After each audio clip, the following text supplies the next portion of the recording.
bagaimana dengan ibadah seseorang yang masih memiliki hutang riba? Orang tersebut dalam usaha untuk keluar dari riba. Adakah amalan khusus baginya, Ustazah? Saudaraku sekalian yang saya muliakan, seseorang yang masih memiliki hutang riba, kalau misalnya dia mengerjakan satu amal ibadah, apakah amal ibadahnya tersebut itu diterima atau tidak gitu ya?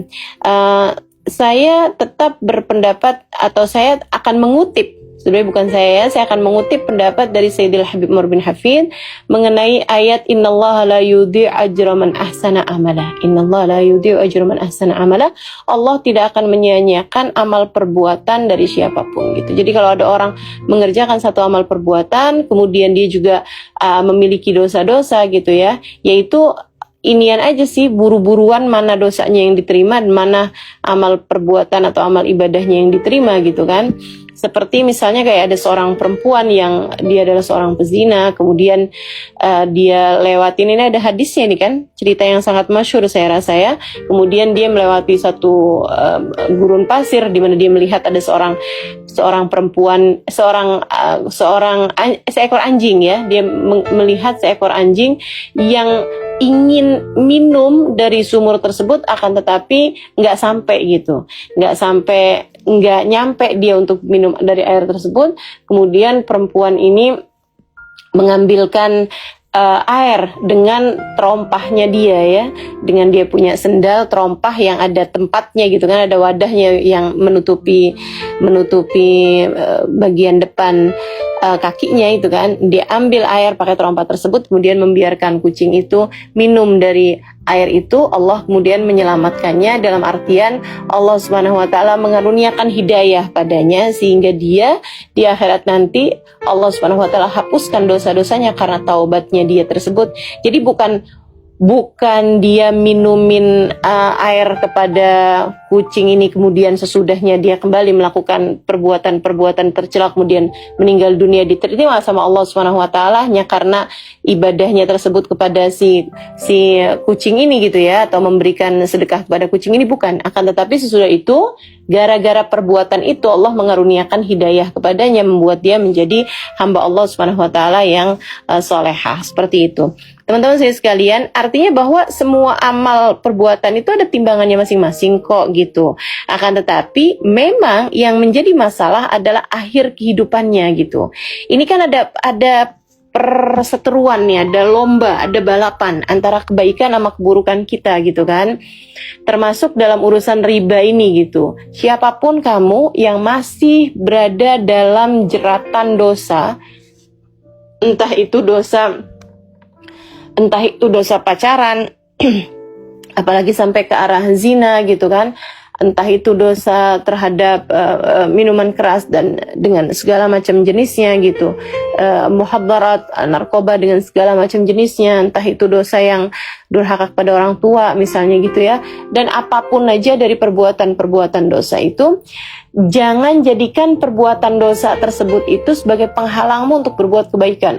Saya udah terlanjur berdosa nih, udah sekalian aja dosa gitu. Nggak gitu teman-teman, nggak gitu. Walaupun kamu berdosa, tetaplah untuk melakukan kebaikan-kebaikan gitu. Sebab yang namanya kebaikan-kebaikan kita itu teman-teman, itu semacam tali gitu kan. Jangan semua tali kamu putusin. Kita sama Allah nih punya banyak tali teman-teman. Jangan semua talimu kamu putuskan. Biarkan ada tali-tali yang tetap tersambung. Kita nggak pernah tahu tali mana yang akan bisa membawa kita kepada Allah Subhanahu wa taala. Gitu ya. Nah, sekarang nih kalau ada orang punya dosa riba misalnya gitu ya. Dia punya dosa riba, terjerat dalam riba tersebut, apalagi zaman-zaman sekarang nih. Memang hutang riba itu kan jadi sangat gampang banget, tinggal pinjol gitu ya, tinggal foto KTP, kemudian dia dapetin uangnya gitu. Semudah itu. Nah, sementara Allah Subhanahu wa taala menjadikan dosanya riba memang salah satu dari dosa-dosa besar, dan bukan hanya dosa besar untuk hukuman di akhiratnya, akan tetapi juga memang dari dunia. Dosa riba itu adalah salah satu dari dosa yang Allah Subhanahu wa taala mengancamnya itu kalau kamu nggak berhenti fa ilam tantahu fa'dhanu biharbin minallahi wa rasulih. Kalau kamu nggak berhenti, maka ancamannya adalah kamu diperangi sama Allah. Jadi sekalian, dalam Al-Qur'an itu hanya ada 2 dosa yang Allah Subhanahu wa taala ancamkan kalau nggak berani diperangin sama Allah. Gitu ya. Hanya ada 2 dosa aja. Yang satu adalah dosanya membunuh nabi. Yang satu adalah dosanya membunuh nabi. Kebayang gak sih, dan nabi diutus sama Allah SWT malah dibunuh. Kayak apa dosanya tuh gitu. Kayaknya ngebunuh orang sedunia gitu ya, itu masih lebih ringan daripada ngebunuh satu nabi kan. Teman-teman saudara sekalian, nabi loh ini, dia membunuhnya gitu. Makanya wajar dong kalau Allah kemudian, nabiku kamu bunuh, kamu aku perangi gitu ya. Tentu saja itu wajar. Nah, dosa yang kedua Allah SWT ancamkan adalah dosa riba. Allah SWT bilang kalau kamu gak berhenti dari riba kamu nih, maka kamu diperangi oleh Allah gitu. Kayak apa kan kebayang dosanya, atau kebayang kayak apa keadaan orang yang diperangi sama Allah SWT gitu. Makanya jangan berani-berani. Udah deh, pokoknya jangan berani-berani.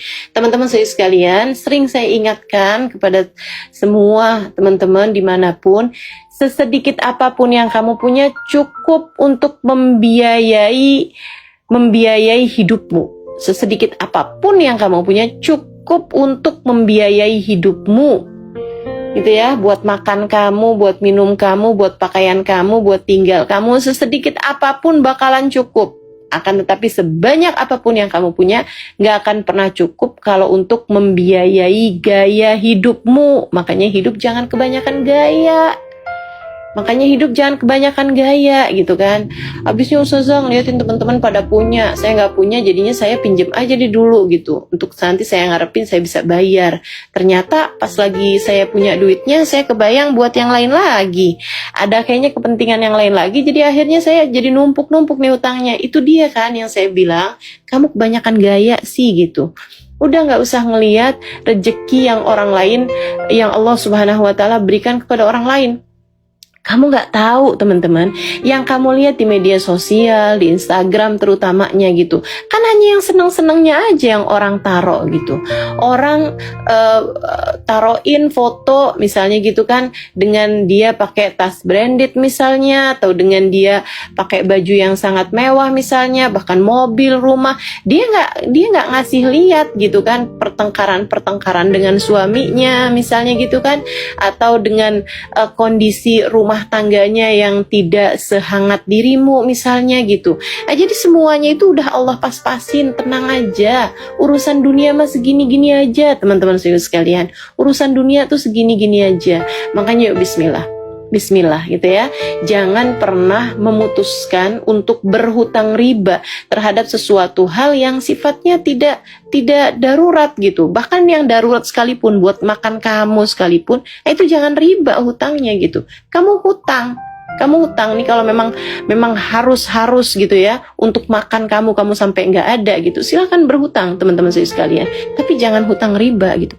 Emang ada seseorang mau hutang riba gitu? Kalau kamu hutangnya buat makan, bahkan bukan utang, orang tuh mau ngasih kalau memang benar-benar buat makan gitu kan. Jadi tenang aja, Allah Subhanahu wa taala itu memang sudah berjanji dalam Al-Qur'an, a'udzubillahi minasyaitonirrajim, wa min dabbatin fil ardi illa 'ala Allah rizquha wa ya'lamu mustaqarraha wa mustawda'aha. Kata Allah Subhanahu wa taala, tidaklah ada sesuatu yang melata di atas muka bumi ini kecuali wajib bagi Allah untuk memberikan nafkah padanya. Allah, bukan minallah, Allah bilangnya Allah, wajib bagi Allah untuk memberikan nafkah kepadanya. Sekedar makan, minum, pakaian kamu tuh dijanjikan kok sama Allah Subhanahu wa taala. Coba saya tanya, pernahkah ada di antaramu yang sampai harus mohon maaf, nggak punya baju nih mau buat keluar rumah? Nggak ada teman-teman. Itu tuh cuma bahasa kamu aja sama suami kamu mungkin gitu ya. Abu gimana ya, saya mau kondangan nih tapi nggak punya baju. Di saat suami ngeliatin isi rak kamu tuh isinya baju semuanya, kata suami lah, ini apaan ini? Donat memangnya, wajan memangnya, kan baju juga gitu. Nah jadi yuk bismillah ya. Jadi kamu harus jadi orang-orang yang bisa berpikir dengan logik. Jangan pernah berpikir bahwa value kamu, nilai kamu tuh adanya pada harta yang kamu punya. Enggak teman-teman, kamu hamba Allah dan itu adalah value tertinggi.